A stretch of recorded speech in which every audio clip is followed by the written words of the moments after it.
everyone. Welcome back to another episode of Independent Thought. My name is Desmond Price. For today's episode, I am joined by Dr. Greg Kelly from Neurohacker. Doctor, thank you for coming on to the show today. How are you doing?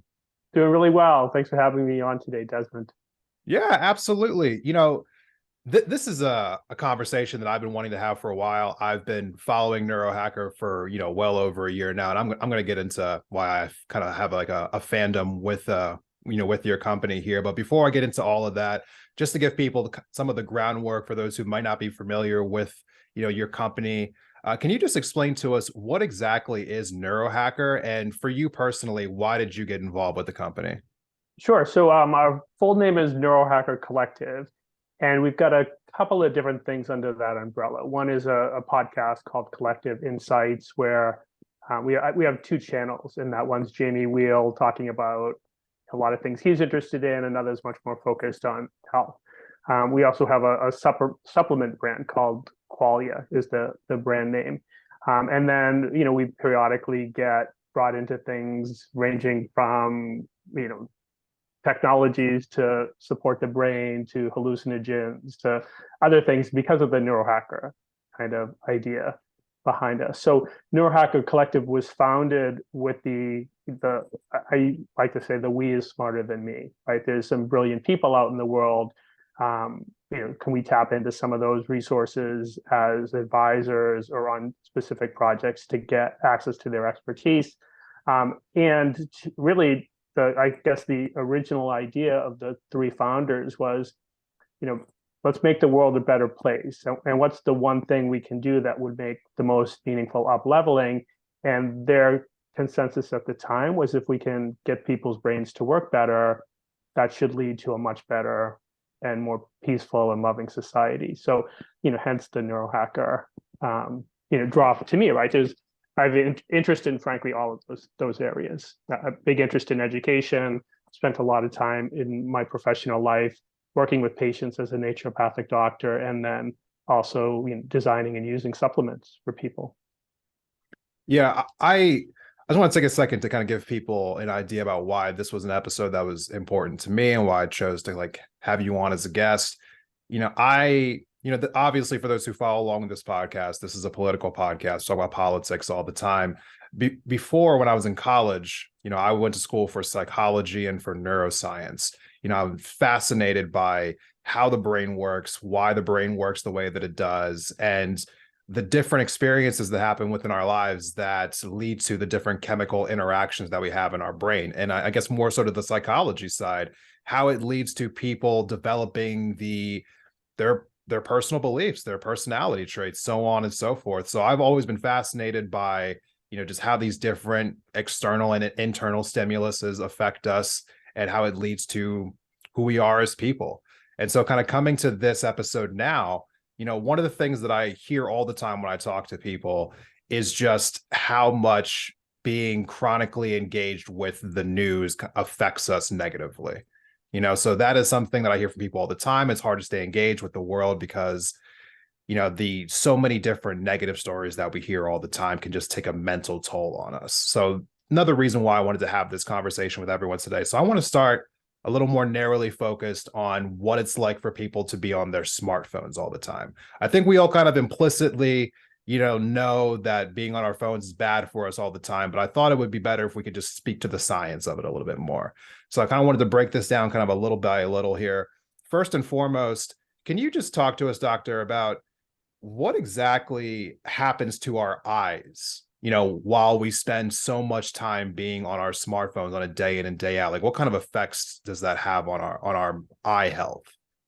Yeah, so usually neuroscientists will talk about the visual system. So that's the combination of both our eye, then the back of the eye, the retina, and then the projections into the visual parts of the brain, which we're very visual animals compared to other animals might have a lot more of their brain dedicated to, as an example, the sense of smell. With dogs, we have a huge amount of that territory dedicated to visual processing. So this is in sighted people. Non-sighted people would use that terrain differently. And that's actually the idea of qualia. where that word comes from that I mentioned, is one of our brands. Qualia is about your sensory experience of the world, which yours would be unique to you, mine would be unique to me. Everyone's is slightly unique, and that comes through how our senses interact with the outside world. And when we talk about a smartphone, there's been a number of studies over the years that have looked at reading a physical book versus reading the same text off a smartphone, for college work, for retaining information from a novel. And uniformly, all the studies come back in agreement that we learn much more poorly when we're reading on a phone than we do from a book. And so the question then is why? And one of the recent studies, when it looked at that, what it found was, so the frontal cortex is the part of our brain that does a lot of what we think of as higher level cognitive functions, is that part of the brain was just way more active when we were reading the same thing on a phone compared to reading it from a book. Now, both produce some cognitive load, right? Because we're learning, but what we were loading the brain was just much more demanding when we were engaging with the phone to learn that same information. So we'll, I think, get into later the idea of mental energy, mental effort, but you had asked specifically then about the visual system. Yeah. And what makes it much more strenuous on our visual system with a phone, some of it's just pure physiology. When something is closer to our eyes, it takes more work for the muscles that focus our eyes. Part of that's called the near triad reflex, to just really rotate the eye muscle so that our focal point moves in.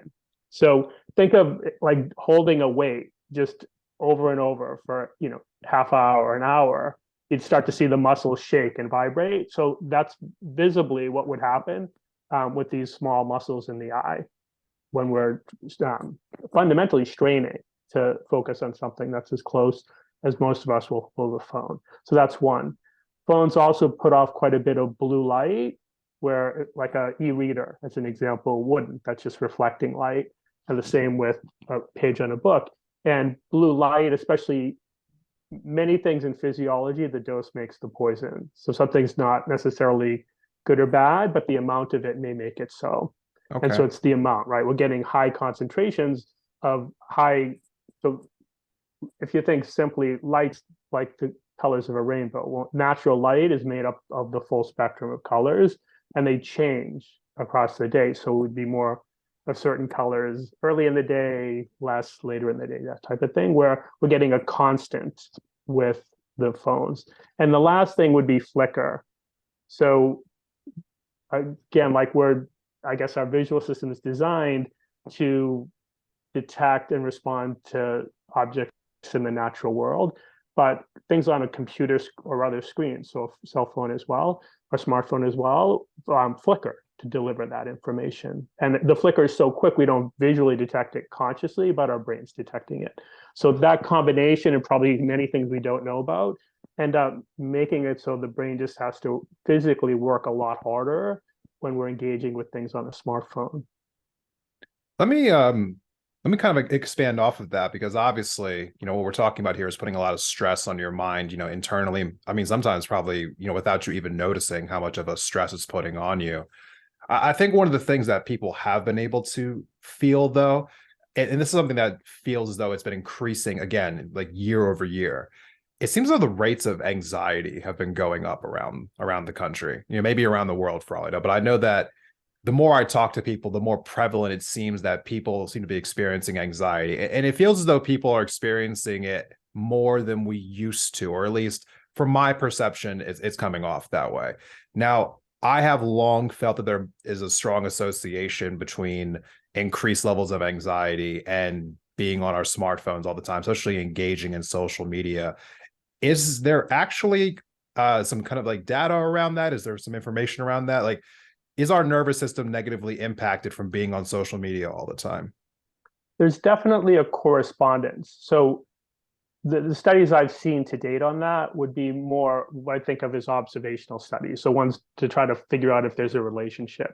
And that relationship is really strong, and it shows up over and over in multiple countries of people from elderly down to college students and younger. And there's a couple things that may confound it a little bit. But one is what would be thought of typically as addictive smartphone users. So they have a really strong correlation with that and anxiety or depression, mood-related issues, so to speak.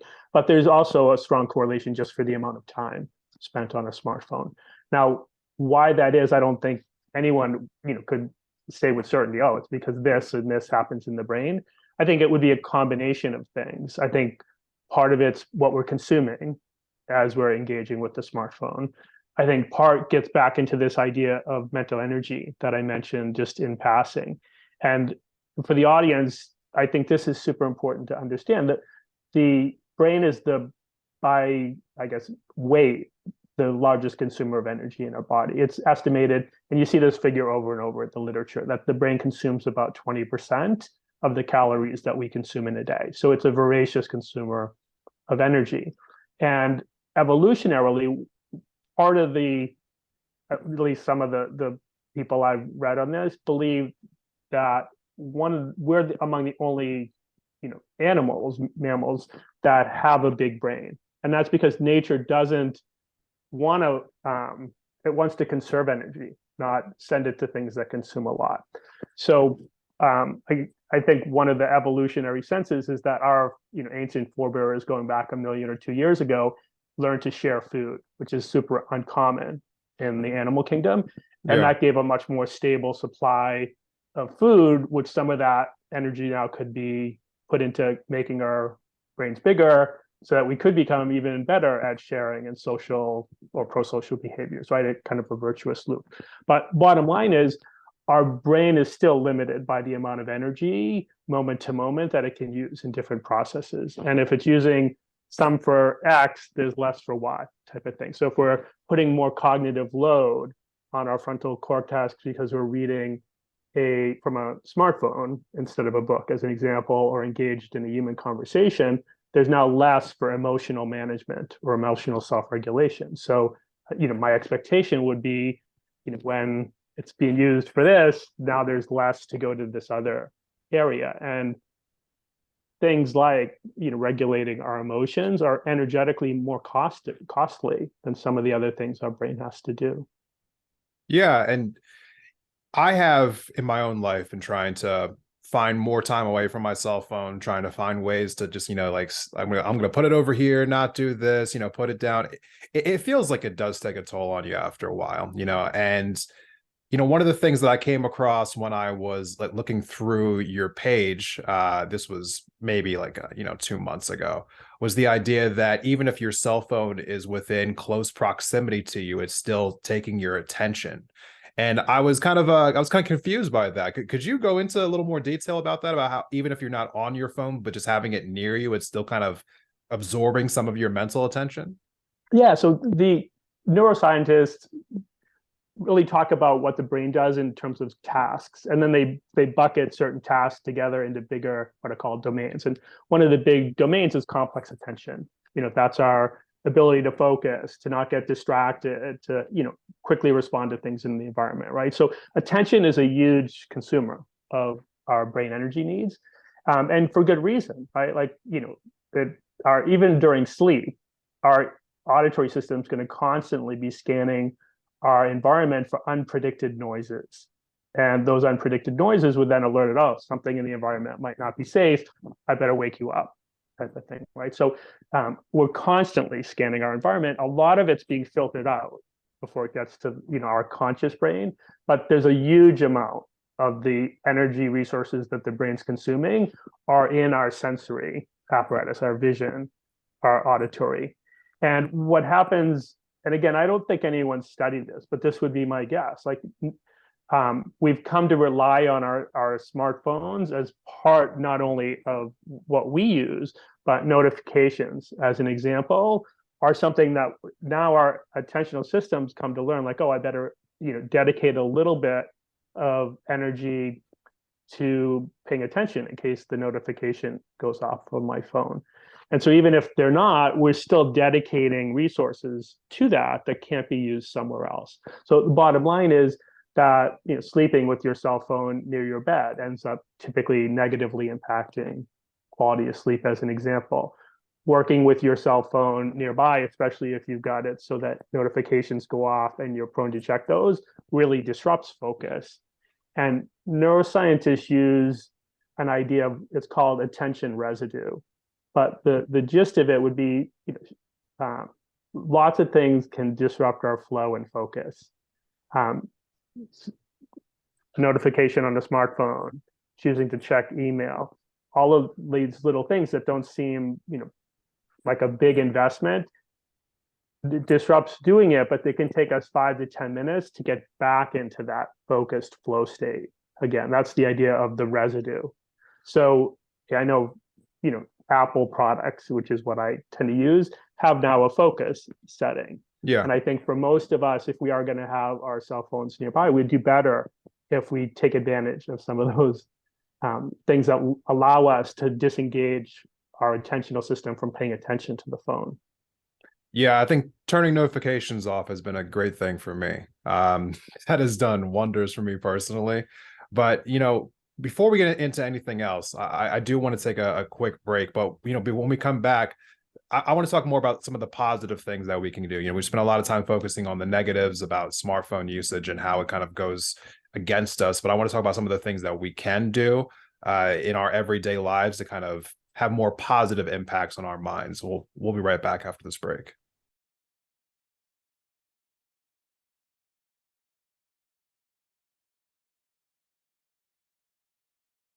Welcome back from the break, everyone. Thank you for sticking with us through this episode of Independent Thought. So before we went on the break, we were talking about just the different ways that cell phones basically, rob us of all of our good energy. They're constantly finding ways to, infringe upon our eyes and our nervous systems, just obviously, I think we all know, deep down that they're kind of an issue, but we are all addicted or need them one way or the other for our everyday lives. But so one of the things I like to focus on here is what our response should be, because obviously we're not breaking up with, cell phone use on a day in and day out basis. We have to learn how to live with these things, and also the negatives that come with being on them all the time. So one of the things I want to focus on is something I came across when looking at your accounts again, which was the power of breath work. It seems like something that you guys talk about pretty consistently. I saw a post that you had recently that said that, breath work was one of the most powerful, neuroscientific tools for optimizing health, increasing concentration. Can you just talk about what kind of influences, just I guess deep, rhythmic breathing actually has on the mind? We hear about that all the time, but what is the science behind it? Well, our breathing, specifically our rate of breathing, is one of the quickest ways to shift what's called heart rate variability. So we tend to think of the heart as being like a metronome, like beat, beat, beat, really, but what the heart is constantly doing is slightly altering the speed between beats, accelerating and decelerating. And the deceleration part is our parasympathetic nervous system. So like our, tendon befriend, relaxation nervous system. What accelerates it would be the sympathetic, the fight or flight. And so neither is bad, but we want both to be in balance. And what tends to happen is, especially when it comes to the brain not working well, or health issues, is we're sympathetic dominant. So as an example, one of the things I've read that they train military and police for is techniques to make it so that their heart rate would slow down, because the tendency in a stressful environment is our heart rate really ramps up, sympathetic takes over. And when that happens, we can be literally almost blind to the world around us. We can get tunnel vision, is usually how it's described. So breathing's one of the things that the Navy SEALs teach all of their people, and coming out of the Navy SEALs, most of those experts often teach a technique called boxed breathing. That I know I've used a lot, what I call paced breathing with patients and personally. And then Andrew Huberman, he's a neuroscientist at Stanford with a podcast called, might be the Huberman Lab podcast, something like that. His group has pioneered what they call physiological sigh as a breathing technique. So do you want to just spend a few minutes going into each one of those and how to do it? Sure. Okay, so I'll start with paced breathing because that's, in my mind, the simplest. And so what happens is physiologically when we breathe, depending on the pace of breathing, it will either cause almost like a resonance system. It will cause things to, the way I think of it, if you were in a concert hall and hit a C note on one instrument, anything in that resonant space, in that hall that can also vibrate at that C note will start to vibrate, even if the octave's slightly different.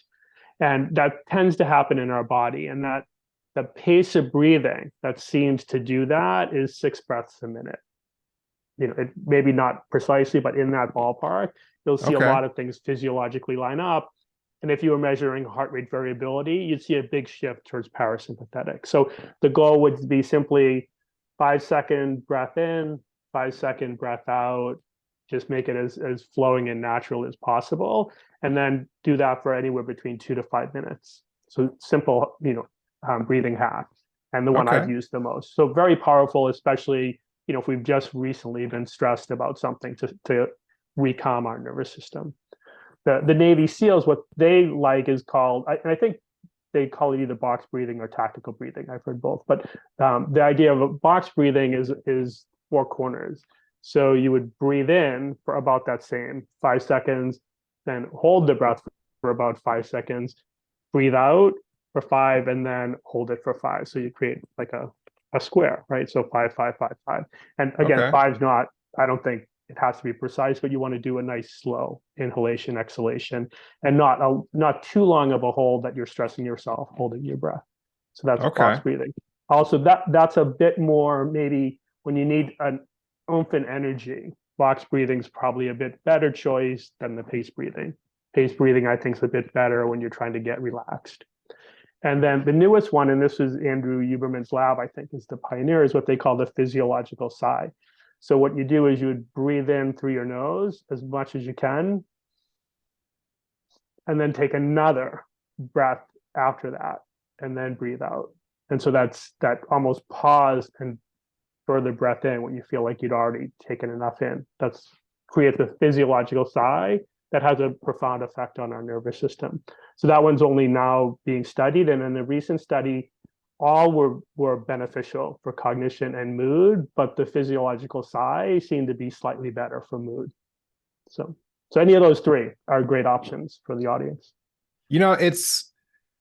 You hear these things all the time, but I think sometimes, when you hear them, I think in jest, it doesn't really have the same kind of effect, or at least it doesn't for me, until like someone like breaks down like the science behind it, like how does doing X lead to Y? And these are the things that I'm always very fascinated by, because we hear, for instance, about meditation all the time. You hear about how good it is for you and, how people should really be doing it more.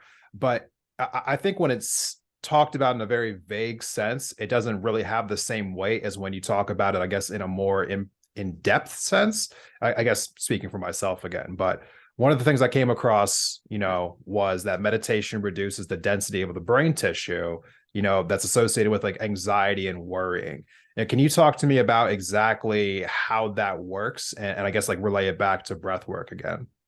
So I don't know exactly how, but my guess would be that like a big part of the issue with, we'll say, stress, but then anxiety and depression, is we're spending a lot of our attentional resources scanning the world around us and often misreading those cues, right? We're biased towards, oh, I should worry about this, as opposed to, someone that was less anxious, the same, they may see the same information and it, just passes right through. And what meditation tends to do, it causes us to shift all our attentional resources internally, whether we're focusing on our breath, whether we're focusing on a sensation in our body, whether we're doing like a mindfulness meditation practice. And so because of that, we're almost taking the strain off the attentional system that's almost overreacting or misreacting to the world around us. And so I think that would be a big part of it. Like one of the things I've also said, this was an old study, but it was, I think it was a pre-app. So I think they were using a computer software program, but on the program, there was a variety of faces, and your goal was to pick out the smiling face from the group of face. And often there'd be more than one smiling face as quickly as possible.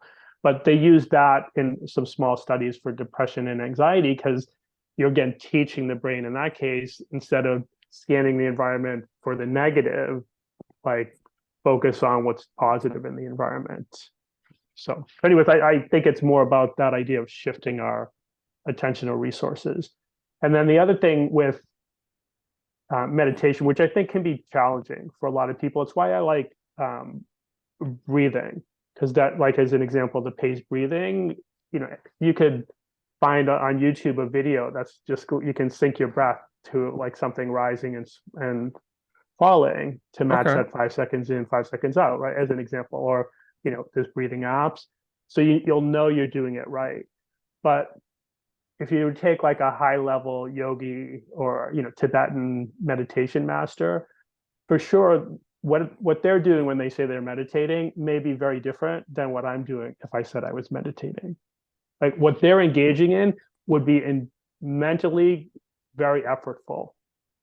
And what I've seen is a lot of people that tell me they're meditating are doing something more like zoning out.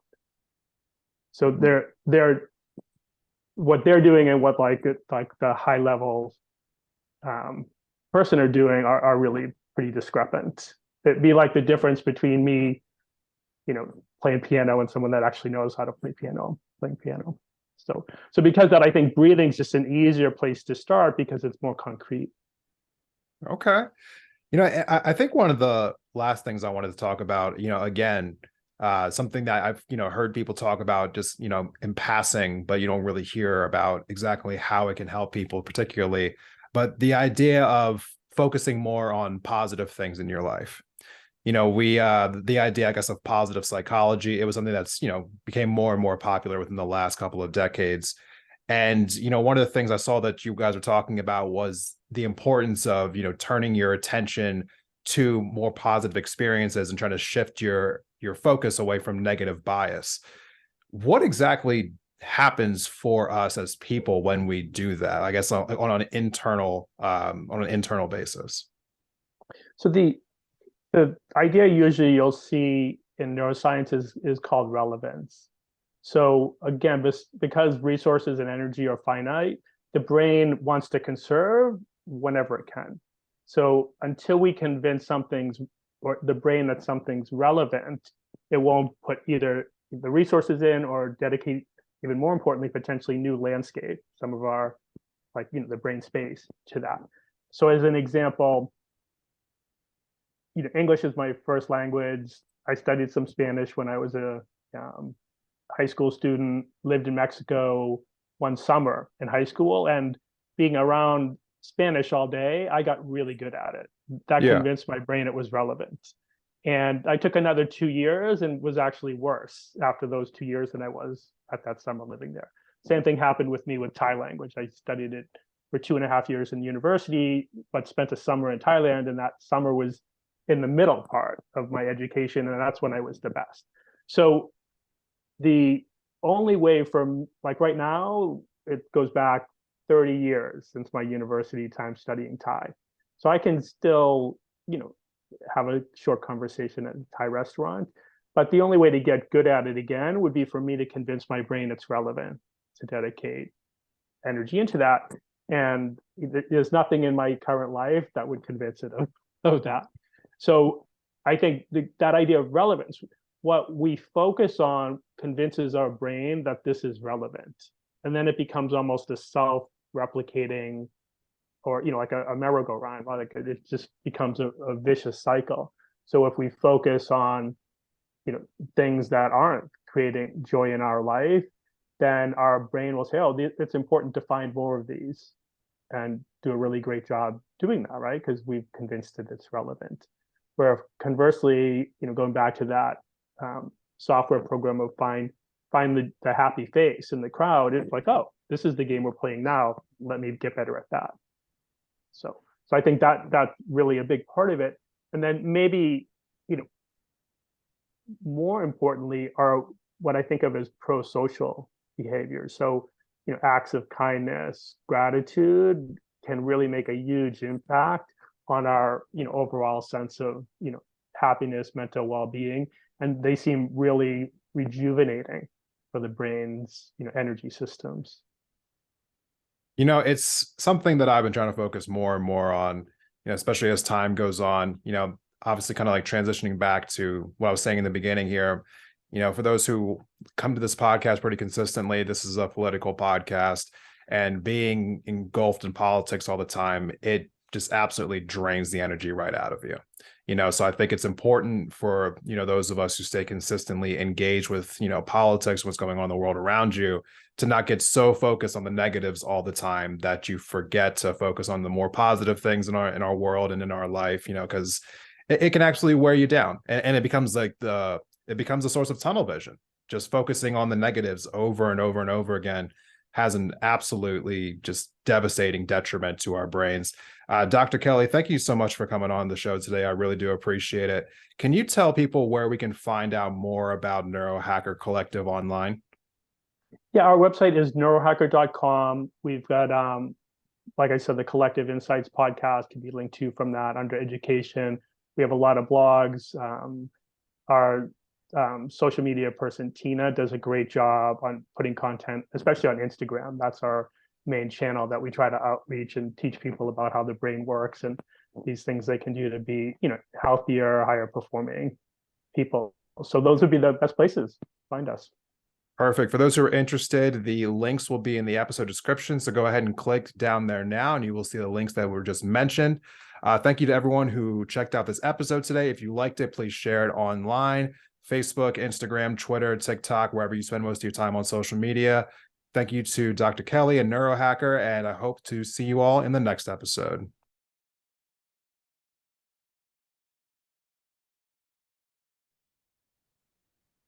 Hello, everyone. Here is our fourth epilogue for this season. We are still here with Dr. Greg Kelly of the Neurohacker Collective.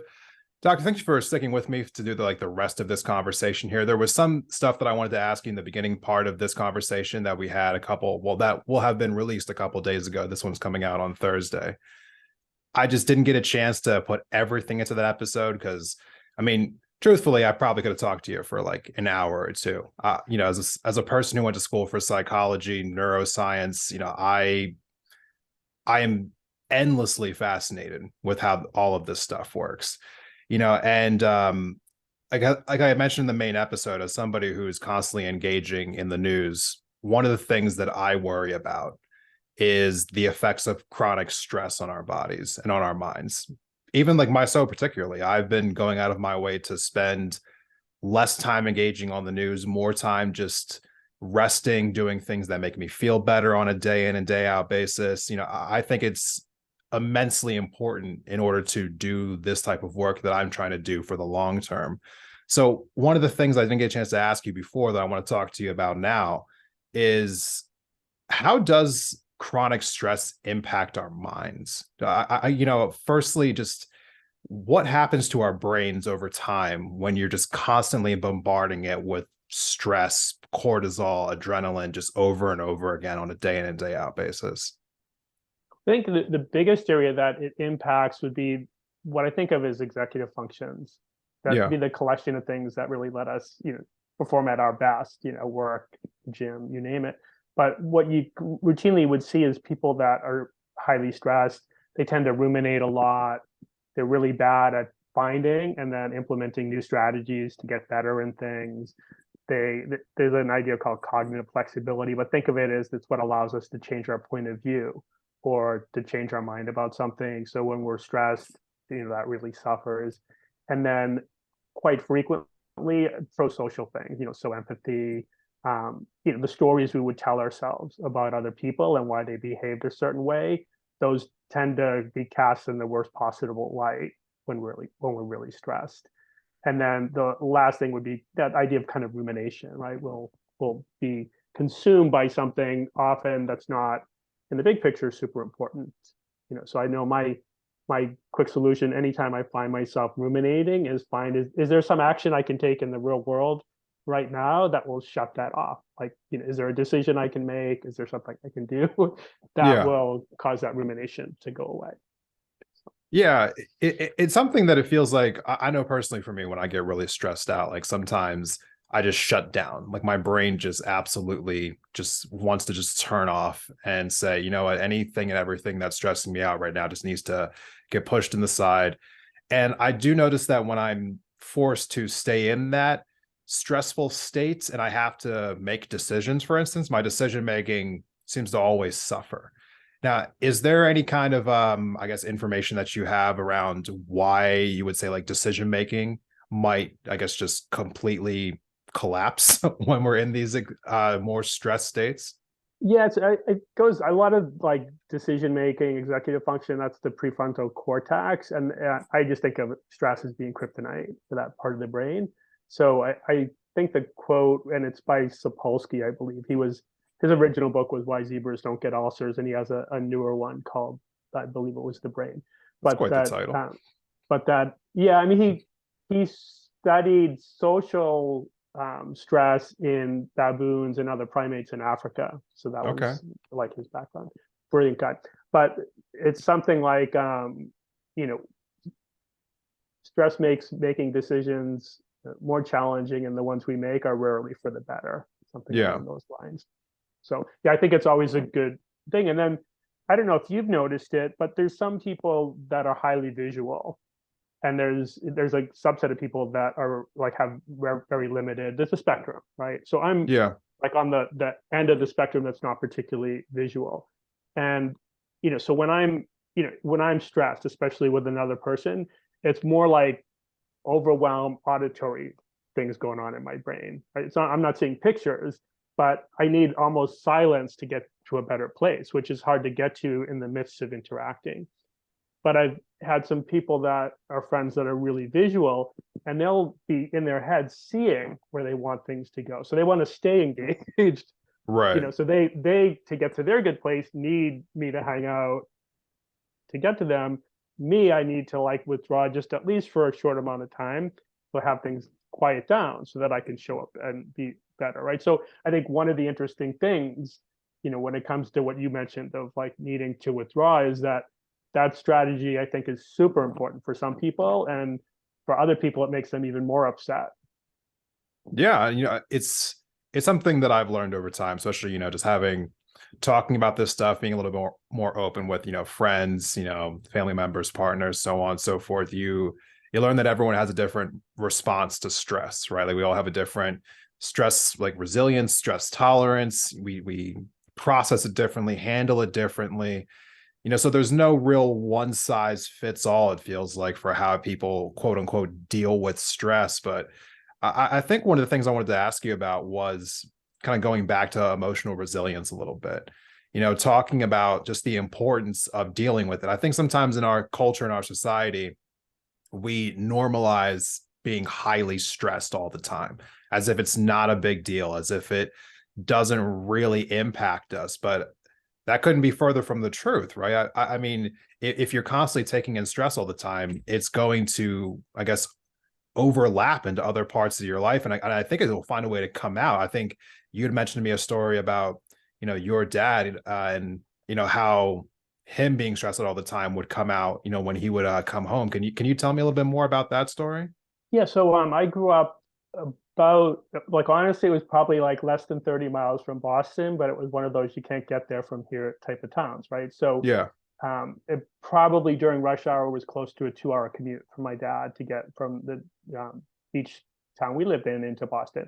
And then he was, an executive, at some point was the president of a very large engineering company in Boston, right? So a very demanding job in terms of, both brain, but then dealing with a lot of people. So he would, for sure, by the time he got home from his long day commuting, in traffic both ways, we definitely felt growing up we needed to walk on eggshells because he would be unpredictable. You didn't know if, like the same thing that might be fine today may trigger, somewhat of a, outburst tomorrow. And if he was allowed time once he came home to, and what he liked to do often was frankly to shine his shoes. He would go down into his like work area in like the basement area and just, shine the shoes he wore that day, maybe some he was going to wear the rest of the week, just do something that was more like less demanding on the brain, some type of an easy habitual thing. And, often maybe then come up, read the paper, and then have dinner. And then the version that we would get of my dad after that, if we let him kind of like slowly become less stressed, was, a much friendlier kind of person to Yeah. hang out, watch, Celtics basketball or Bruins hockey game with, or TV. But if you did something in that initial stage before he'd been allowed to de-stress, then it was much more likely that you'd at a minimum get a tongue lashing. So the way I interpret that now is that idea of brain energy we've talked about a couple times, and Yeah. we only have so much brain energy, and we're using it from the minute we wake up in the morning till we go to bed. And so by the time we get back from a long day, say at the office or our job, we've used up a lot of that resource. And unless we recharge it, our loved ones just are unlikely to get the best version of us. And it's not our fault, right? Like when we don't have enough energy, the things that get sacrificed are, the social cognition, the, empathy, the understanding others, the emotional self-regulation. So I like my story about my dad, now that I know a lot more about the brain, is like, wow, what a great guy for being willing to like do what it took to raise our family, to make these long commutes, to work hard, that, I just mentally cut him a lot of slack, right? Like I think of him as the person he was after he could de-stress and calm down, where I think when I was younger, I thought of him much more as the grouchy person that showed up Right. immediately after work. And I think that story we tell about others is super important, because that colors like how we show up and our feelings for other people. So my goal is to be the best storyteller possible for anyone in my life. Yeah, I mean, sharing these experiences, it's super important. You kind of paint a picture of what the experience actually looks like, because we all hear about these things, about like, well, stress does this to you, and this is what happens when you're overworked, so on and so forth. But sometimes it doesn't really hit home until you kind of have that real visualization of, like when you are constantly bombarded, this is how it might look like in behavior. And so that you can recognize it when you see it in somebody else, when you see it in yourself, right? I know for me, I'm always thinking about how can I find better ways to deal with all of this? I, like everybody else, have a job, have things I'm trying to do outside of my job, have family relationships. It's hard to manage all these things at once. And I think as you get older, it gets harder. I mean, for me, I've been focusing more on trying to improve things like, diet, exercise, trying to find ways to create more energy for myself. I came across something recently, and, you might not be, I'm not sure if you're aware of this stuff or not, but I came across something that said that a majority of our neurotransmitters, or I might be butchering this here, but a majority, I think, of our brain cells might actually be created from what we eat. Is there a connection between our diet and just like how much, I guess, how much neurotransmitters we're able to produce on a day in and day out basis? Is there a correlation there?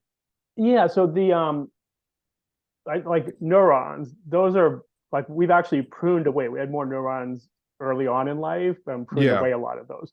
But neurotransmitters, what neurons would make and then secrete to communicate between other neurons, we're constantly making and remaking those. And the building blocks for the ones, I'm sure the audience has heard about dopamine. So dopamine's made from an amino acid called tyrosine, or phenylalanine, which is a precursor to tyrosine.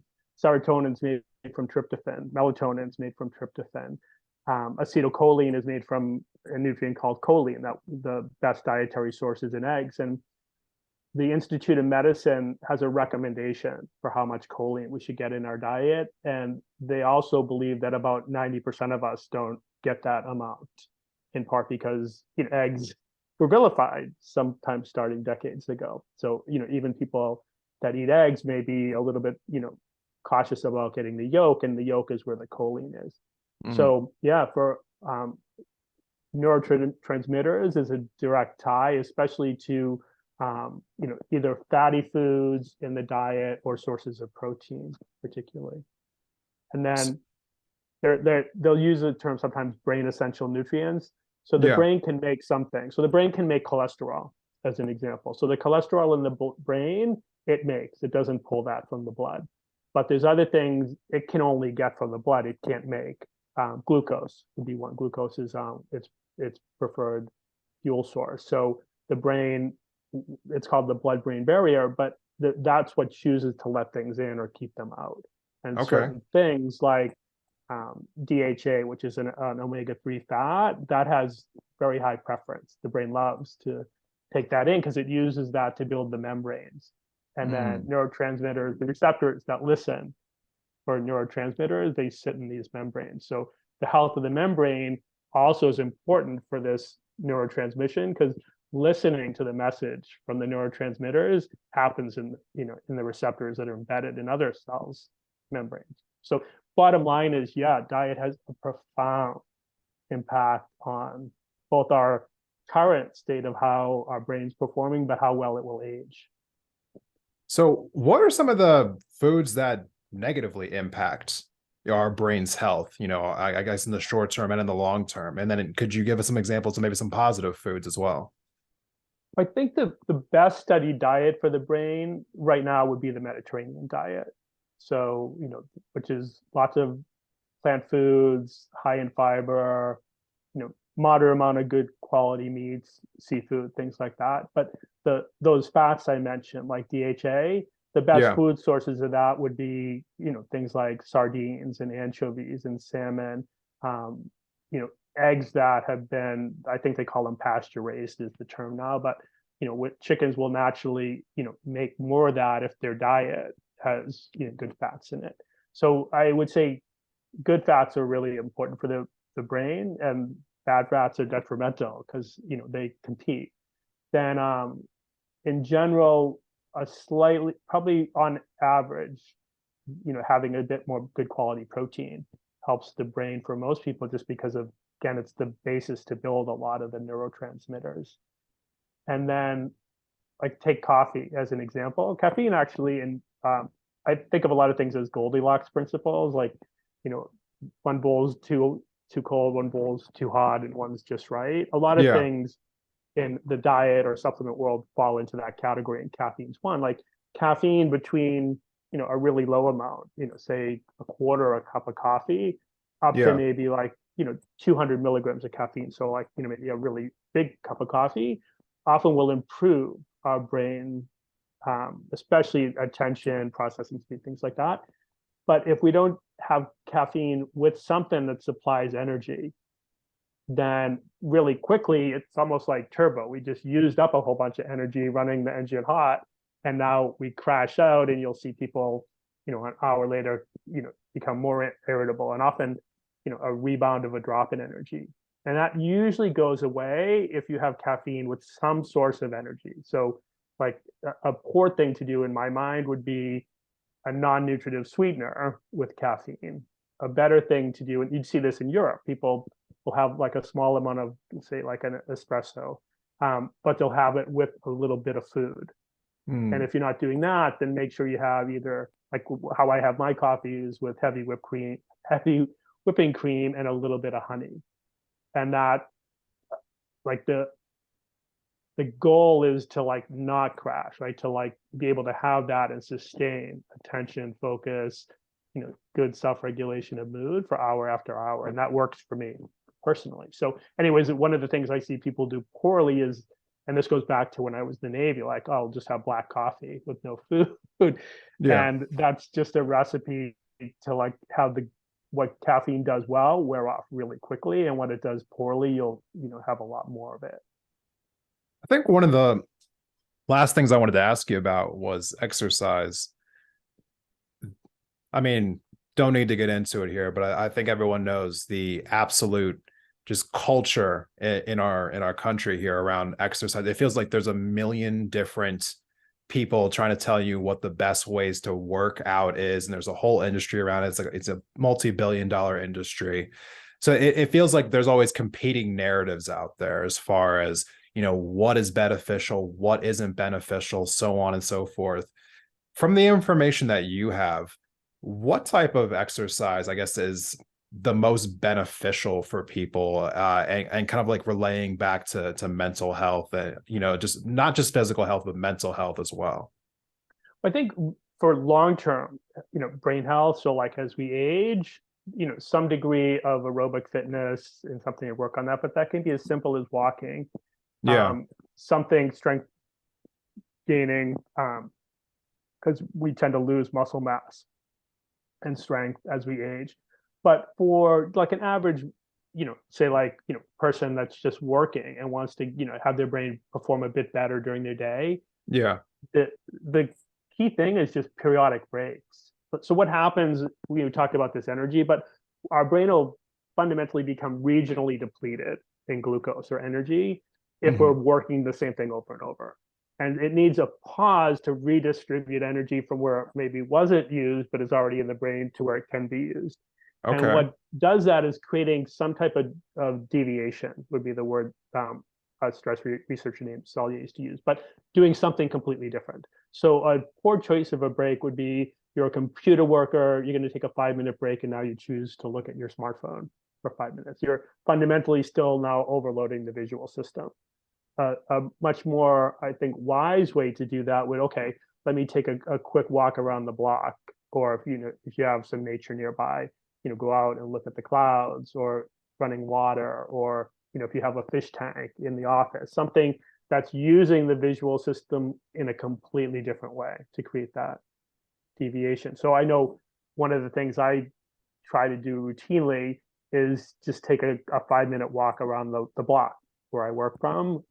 Maybe not every hour, but somewhere in that range. And I set a timer on my computer that I have to forcefully override every hour so that I Yeah. don't take that break. And what happens is, quite often in that break, something that I've been, working on will shift in a way that it falls into place. And when I come back, it's like, oh, this is a better way to write that. Or, this is a better way to explain this now. So, and if the minimum, it tends to, like, again, restore that attention system. So anyways, I think that can be walking up and down, stairs in the office, if we have Yeah. access to those quickly. There's lots of, simple hacks. It's more than anything, just making it so that the story isn't, I'm too busy to do this. It's build it in so it's part of like what you routinely do. And it's why, like I said, I used an app on my computer that, at least reminds me, and I have to forcefully say, no, I'm gonna keep working.